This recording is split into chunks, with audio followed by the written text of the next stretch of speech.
Hey, welcome back to Drinking It In. I am your host, Chris Casara, and we are here to help you know more and drink better. And in this episode, we are going to taste some Alsatian Riesling. So Riesling is grown in a lot of cool climates in the world, but one place that does it really well and in a somewhat unique style is the region of Alsace in France. Now, Alsace is it's along the France and German border, right? And it's kind of gone back and forth as a city, you know, whether it's been part of France or part of Germany. So that's why there's a lot of mixed influences, and it makes for unique food. It makes for unique wines, and in the case of Riesling, right, what Riesling from Alsace is it tends to be a little fuller, right? And a little bit more of a, I don't know, I want to say like something that, you know, caters to more people who like heavier wine. So if you think of Riesling, and Riesling being a very light wine, so light end of the scale, heavy end of the scale, Riesling is the lightest of the wines, right? And with when you're getting into the Riesling of Alsace, it kind of gets closer to the middle of the scale because of how they, just because of how the wines are made. Everything is done in stainless steel, right? And that, you know, Riesling, this type style of Riesling ends up being a little fuller bodied, similar characteristics that you're used to in Riesling, whether it's that sort of, you know, clay notes, apples, pears, you know, peaches maybe. And just really, really good wines on balance. Let's, So this is a 2017 Domaine Zinck.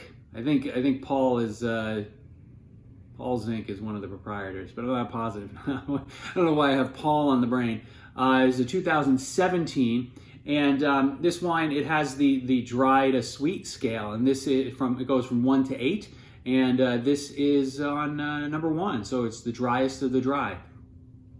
And you know, it's not to say that there won't be any sweet flavors in here, but at least you know that when you see that scale on the back of the wine bottle, that something is going to have, you know, it's definitely going to tend to be on less sweet than anything you're typically used to from Riesling. So let's see what this smells. So this brings.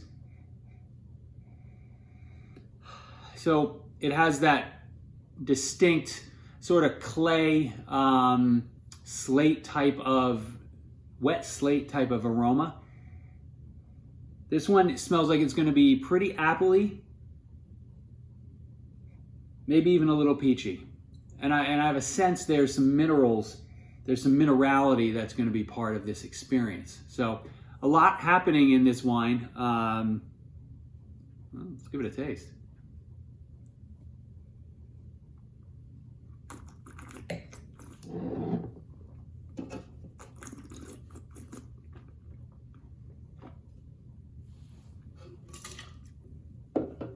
Peachy. Really nice acid, tart, peachy, but there is a weight to it, right? So most Rieslings will go well with some spicy food, but this one would be especially good with something like, Thai curry or Indian food. Naturally, you can go any sort of chicken or pork loin type of dish with this too. This is actually surprisingly good. As you can tell from I had a few glasses of this yesterday. I think it's better on day 2, which is interesting. Most white wines don't tend to evolve and get better. Not that they necessarily get worse, but I don't find that I notice a big difference. I'm noticing a pretty big difference in this wine from day 1 to day 2. So